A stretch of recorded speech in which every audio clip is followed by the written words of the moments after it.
down and approach the tapes. And they're off and racing for the Fred Winter Juvenile Handicap Hurdle. 2 miles, half a furlong in front of the field. Ballyglasheen it is towards the first, with also Orgligo Bay as they stream over the first. Azza is handy on the outside, also racing quite prominently early on. We have the noseband of Clarkham. Clarkham's being tracked by Astra de la Cour. Katgary on the outside of Hawk High, the grey Keltus in company with Noble in as they race on towards the second. Certification is pulling very hard in midfield, is passed by Le Finois, who improves on the outside. Solar Impulse settled in mid-division with Violet Dancer, Goodwood Mirage also in that little cluster, as indeed is Dowerlan, the grey in the cheek pieces.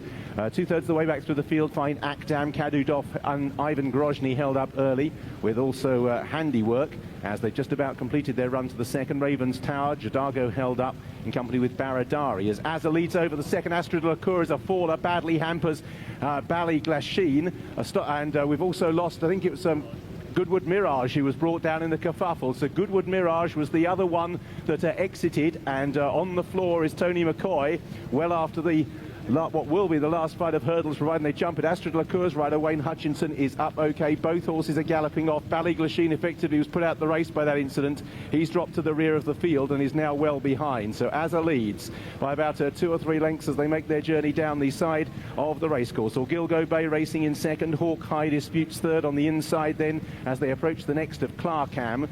Racing in about 5th or 6th place. Just behind them is Katgary with Keltus as the leader takes that flight of hurdles. Noble Inn made a mistake on the inside. Ravens Tower is being pushed along. At the back of the field, Ballyglasheen has been pulled up after being involved in that incident. Tony McCoy is still down on the ground, although hopefully I think he might have just got to his feet, which is good news. Tony McCoy is on his feet, and that means they will jump the last. A spontaneous round of applause for the multiple champion jockey. Azza is over in front from Orgligo Bay, who races in second place. Dowerland didn't take that too well, racing in about 7th or 8th as they continue their progress, climbing uphill all the time.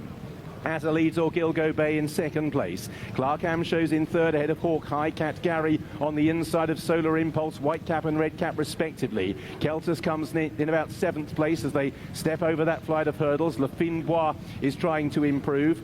Racing amongst horses. Dowerland still with a little bit of work to do, with also Akdam in that midfield group as they make the turn at the highest point of the racecourse.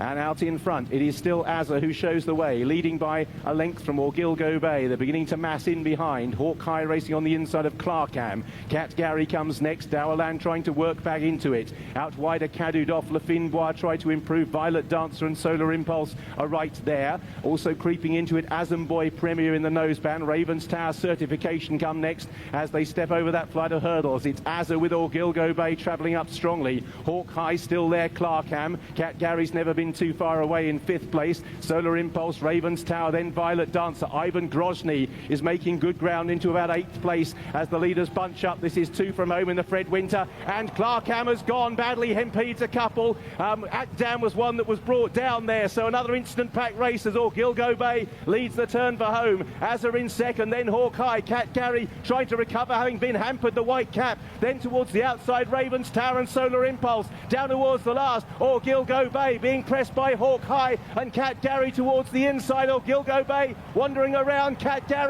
stuttered into it. Hawk High's the main changer at the moment. Hawk High it is who moves through the lead. Hawk High for Brian Hughes. Katgary on the inside is rallying strongly, but Hawk High driven out will prevail and win the Fred Winter. And at the line, Hawk High, Brian Hughes, unlucky yesterday in the winner's enclosure today. Second for Katgary, third then for Keltus. Behind these, Orgligo Bay, who eventually got a little bit weary, running on late. Amongst the others were Jadago and Violet Dancer and Badari, who wants the next 2 home. Tim Easterby and Trevor Hemmings team up with the 33-1 winner of the Fred Winter Juvenile Hurdle, Hawk High, for jockey Brian Hughes, who didn't have the best of times in the finale yesterday afternoon aboard At a Glance, failing to get the race in the steward's room, but he makes amends here for the Easterby camp, and Hawk High springs a surprise to beat Katgary. We'll confirm the other placings. Looked as though Keltus was third. Keltus fourth, confirmed. Orgligo Bay got the nod for third place. and we'll wrap up those in behind. Another race, not without incident and not without drama. And Hawk High produced at the last to challenge Orgligo Bay. Katgary, who got caught up in the melee at the second last. Ravens Tower on the outer, running a huge race for rookie